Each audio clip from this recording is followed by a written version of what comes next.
Ask Doreen, what do Canadians think of the U.S. right now? Well, hello, darlings, and welcome to another fabulous episode of Ask Doreen. Today's burning question is one that might ruffle a few feathers south of the border, but hey, I'm not here to fluff pillows. I'm here to speak the truth, and with a dash of humor and a whole lot of love.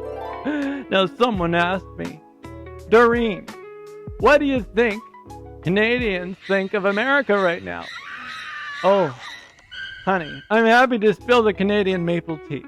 Now, I can't speak for every single one of the 40 million Canadians. No, I'm just one recovering narcissist drag queen comedian with a heart of gold. And a lot of opinions. But oh, I do have some thoughts. Canadians, my friends, are feeling it. And by it, I mean betrayed, bewildered, and frankly a little offended. And let's just say the love affair with cross-border shopping is over. Trips to the outlet mall in Buffalo? Yeah. Disneyland family vacations? On pause. They may not be able to afford them anyway, depending on which threats get carried out. In fact, Canadians are looking at the news, seeing the chaos caused by America's trade war. America, I mean the United States. Ridiculous tariff threats and the sudden closing of DEI offices. You know, diversity, equality, and inclusion. The things that actually help humans get along. And we're thinking, why am I funding this circus? And let me tell you, our grocery stores are catching on. Have you noticed? Canadian products are getting real prime real estate on the shelves. Oh yeah, it's a trade revolution up here. Suddenly, you can spot those made in Canada labels shining bright like diamonds in the cereal aisle. And the American products? Well, they've been politely escorted to lower shelves. Like the ex at the party you don't want to talk about, it also can't kick out. Look, we're a polite country. Excuse me. But we're not blind. When someone slaps us with tariffs, we know how to slap back. Canadians are proudly buying local, supporting our farmers, our products, and oh, convenient. Our own provincial trade barriers are starting to soften. Yay, that's right. We're improving our intra-provincial trade, something we should have done years ago. Better late than never. Let's reduce our dependency. You know, here's the thing. It's not just about trade, though. Canadians are feeling personally attacked by what's happening politically in the U.S. Families with members of the 2S LGBTQ+ community are watching America roll back protections, close DEI offices, gut rights, and we're hurt. We feel unwelcome. And let's be real, some of us actually feel unsafe. There's fear, frustration, and disappointment because many Canadians have close ties with friends and family in the U.S. I mean, we share the world's longest undefended border. And in fact, it's been an extremely effective longest border, almost incomparably good.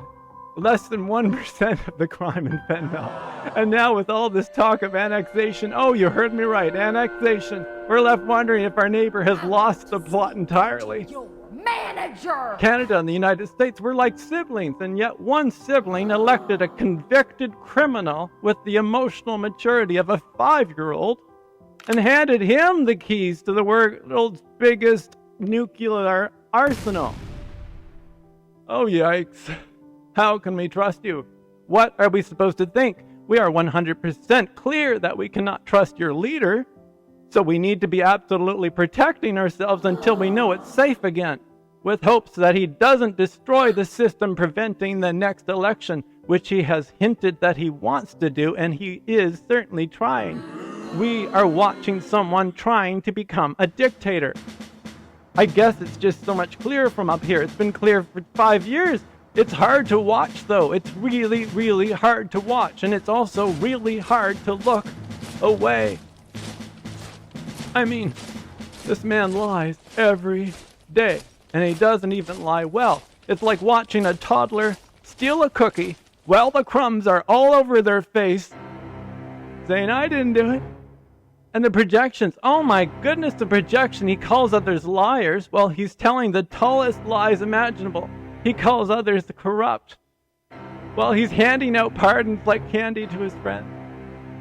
I mean, Biden had to. You have a corrupt person coming behind you that have threatened to attack innocent people. I guess you gotta pardon some people. Trump's only compass is validation, which means he's constantly spinning others.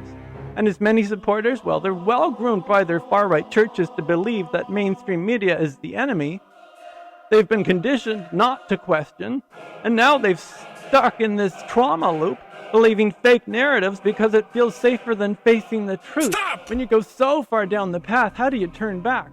Let me give you a metaphor, darling, because you know I love a good metaphor. Imagine you're at a party. Cassandra, let's say, is that classy guest who brought wine and a beautiful cheese board. She's spent her career fighting for equality, for women, for minorities. Sure, maybe she's a little serious at times. Justice is her thing. But genuinely, she wants people to have a good time. Meanwhile, your friend Donnie shows up late. He tracks mud all over the carpet. He drinks half the punch bowl, and he starts flipping over tables because someone told him he couldn't be the DJ. And somehow, Gilead gave the DJ booth to the drunk guy throwing tantrums. And now Canadians are just standing on the sidelines wondering, how did it get here? The truth is, the United States, that narcissistic little kid that keeps calling herself America, she needs to grow up and learn geography for one. She needs to grow up and learn that the world doesn't actually spin around her. It really doesn't. Spend some time in other countries and you will realize how much the world does not spin around your country. It's true. You turn on TV and you'll channel nothing American. It does exist. The United States of America feels like that messy friend you love but can't always trust to make good decisions, you know? Messy. Canadians are watching this grand experiment of democracy being hijacked by a man with black and white thinking. We're good, they're bad. I'm right, you're wrong. Honey, that's narcissistic trauma. And it's contagious. The chaos, the division, the name calling, it's all designed to keep people confused and afraid. But here's the thing, Canadians know love. And we know that love doesn't just stay within borders, whether they're provincial or national. We embrace diversity. We protect each other. And if America is going through a messy phase, we're going to stand firm on our values. We'll keep fighting for equality, for 2S LGBTQ plus rights, for human rights, and for sanity. And if that means buying more Canadian products and supporting our local communities, well, so be it. So what do Canadians think of America right now? We're disappointed. We are disappointed, darling. Oh my God.